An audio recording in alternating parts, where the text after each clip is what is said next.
Model ও অভিনেতা জিয়াউল রোশান 2016 সালে পরিমণির বিপরীতে রক্ত ছবি দিয়ে চলচ্চিত্রে পা রেখেছেন। ভারত বাংলাদেশের যৌথ প্রযোজনার ছবিসহ বেশ কয়েকটি চলচ্চিত্রে অভিনয় করেছেন রোশান।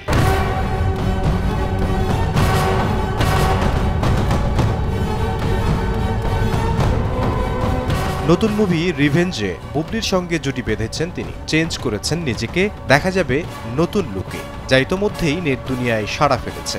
রিভেঞ্জ যেহেতু নাম, প্রত্যেকটা নামের একটা অর্থ থাকে, সো এখানেও এটার একটা বিশাল একটা মিনিং আছে। যেহেতু নাম revenge, of course I will take revenge of somebody. ওটা সাসপেন্সই থাক। যেহেতু অ্যাকশন ফিল্ম, বডিটাকে প্রপারলি মেনটেন করতে হয়, কার্ভটাকে খুব ভীষণভাবে কমাতে হচ্ছে।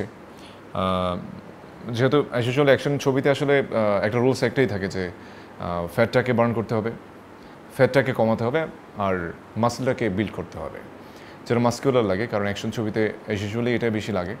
সো যেহেতু এটা কি কমার্শিয়াল ছবি আর অ্যাকশন ছবি, সো সেই জায়গা থেকে কিছুটা চেঞ্জেস আনার জন্য আমাকে কার্ভটাকে খুব মেনটেন করতে হচ্ছে, আর মানে প্রতিনিয়ত একটু জিমটাকে করতে হচ্ছে আর কি। কিছু কিছু অ্যাসপেক্ট থেকে অ্যাকচুয়ালি আমার লুকসটাকে চেঞ্জ করেছি, লাইক হচ্ছে haircut and definitely acting pattern, looks, all about লুকসটাকে একটু চেঞ্জেস আনতে হয়েছে, কারণ প্রতি সিনেমাতেই একটা চেঞ্জেস দরকার পড়ে, কারণ এক একটা সময় এক একটা টেস্ট দর্শককে দিতে হয়। সো সেই জায়গা থেকে আই ট্রাইড মাই বেস্ট। আমার ডিরেক্টর ইকবাল ভাই, তার ডিরেকশনের প্রথম ছবি, উনি অনেক ছবি প্রযোজনা করেছেন, so this is the first time he is going to give a direction.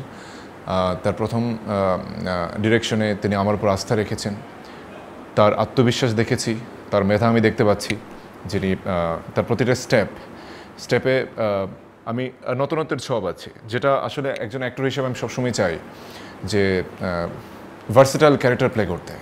So I got this chance in this film. Action film revenge নিয়ে অনেক প্রত্যাশা রোশানের। এই মুভিতে নতুন কিছু রয়েছে সিনেমা প্রেমীদের জন্য।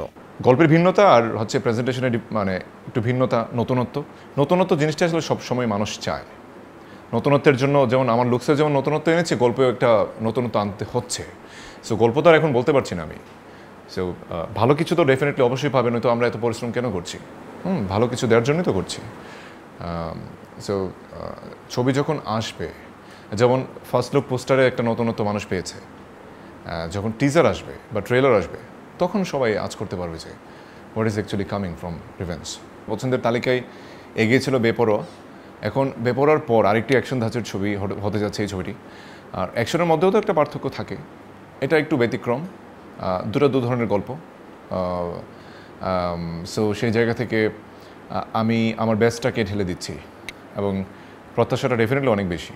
অনেক স্বনামধন্য আর্টিস্ট এখানে আছে, কাজ করছে আমাদের সঙ্গে, অনেক কাজে, এবং আর্টিস্টদের ক্ষেত্রেও একটা নতুনত্ব আছে, আর গল্পের ক্ষেত্রে তো সেটা আছেই। সো প্রত্যাশা অনেক বেশি। আশা করি অনেক ভালো একটি ছবি আমরা বানাতে পারবো, আর পরিশ্রম তো সবাই করছি, ইনশাল্লাহ আশা করি ভালো কিছু হবে। চলচ্চিত্রে শাকিব খান, মান্না ও সালমান শাহকে সুপারস্টার মনে করেন সুদর্শন এই অভিনেতা।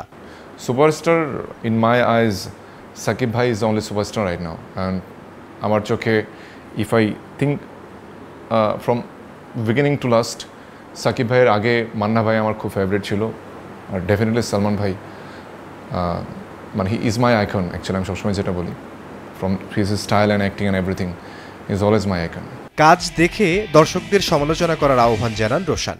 সিনেমার মানুষ হিসেবে দর্শকদের কাছে তো সবসময় এটা এক্সপেক্ট করব যে আমরা পরিশ্রম করে যেই কাজগুলো করি সেগুলো আপনারা দেখেন, বিচার করেন, জাজ করেন, দরকার হলে কাজ খারাপ হলে গালি দেন, তবু ইন্সপায়ার্ড হই, তারপরও দেখেন।